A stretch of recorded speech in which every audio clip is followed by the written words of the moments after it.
দুখীয়া হৈ জন্ম লোৱাটো পাপ নেকি? কিছুমান মানুহে দুখীয়া মানুহক আৱৰ্জনা নতুবা অপদাৰ্থ বুলি ভাবে। মানুহৰ ওচৰত সাধাৰণতে নিম্ন খাপৰ মানুহৰ স্থান তেনেই নাই। পাৰিলে আৱৰ্জনা নতুবা অপদাৰ্থ বুলি ভাবে।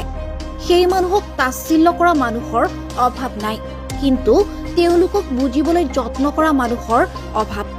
আনকি তেওঁলোকক মানুহ হিচাপে মৰ্যাদা দিব নোখোজে, কিন্তু তাৰ পৰিৱৰ্তে এজন সফল ব্যক্তি নতুবা ধন সম্পত্তি থকা মানুহক যিমান মৰ্যাদা পাব লাগে তাতোকৈ বেছি মৰ্যাদা দিব বিচাৰে।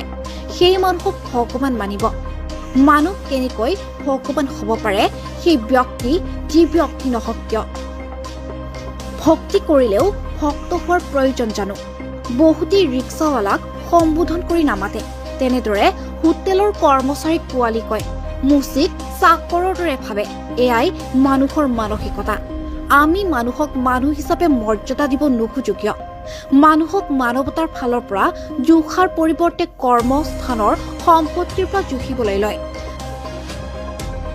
তেওঁলোক মানুহ নহয় নেকি? নে দুখীয়া নতুবা নিম্ন খাপৰ হৈ এই পৃথিৱীত জন্ম লোৱাটো পাপ?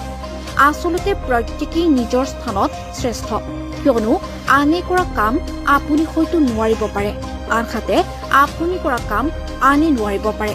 প্ৰকৃততে আজিৰ যুগত মানুহ হিচাপে পৰিচয় সফলতা, ধন সম্পত্তি আৰু ক্ষমতাৰে কৰা হয়। মানুহক মানুহ হিচাপে মৰ্যাদা দিব নোখোজে। সঁচা অৰ্থত ক'বলৈ গ'লে মানুহে মানুহক নহয়, সফলতা আৰু ধন সম্পত্তিকহে মৰ্যাদা দিয়ে। এয়াই মানুহৰ মানসিকতা আৰু মানৱতা। কোনো মানুহ মৰ্যাদাহীন নহয়। মনত ৰাখিব, সাধাৰণ বা নিম্ন খাপৰ মানুহক য'তে ত'তে স্থান দিব নিবিচাৰে। তেনেদৰে দুখীয়া মানুহক সভা সমিতিত কিংবা আপত্তিজনক মন্তব্য কৰিব বিচাৰিলেও ক'বলৈ সুযোগ দিব নিবিচাৰে। তাৰ পৰিৱৰ্তে তেওঁলোকক মানুহে বহক বহক বুলি কয়। এই সমাজত যাৰ ধন সম্পত্তি বেছি, যিবোৰ ডাঙৰ নতুবা বিখ্যাত মানুহ, সি ইচ্ছা কৰিলে সকলো কৰিব পাৰে। আনকি সমাজে তাক য'তে ত'তে স্থান দিব বিচাৰে। আচলতে সমাজত তেনেবোৰ ব্যক্তিয়ে আগস্থান পায়।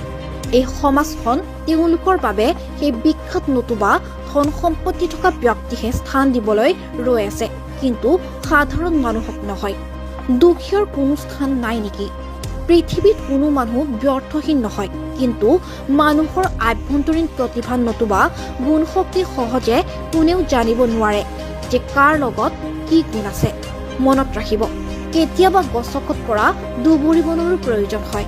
এটি সামান্য ধূলিকণাও মানুহৰ চকু নষ্ট কৰিব পাৰে। গতিকে আনকো বুজিবলৈ যত্ন কৰক। যদি আপুনি সেই কাৰোবাৰ নিম্ন খাপৰ মানুহৰ স্থানত জন্ম পালেহেঁতেন, তেন্তে আপোনাৰ কেনেকুৱা অনুভৱ হ'লহেঁতেন কল্পনা কৰকচোন।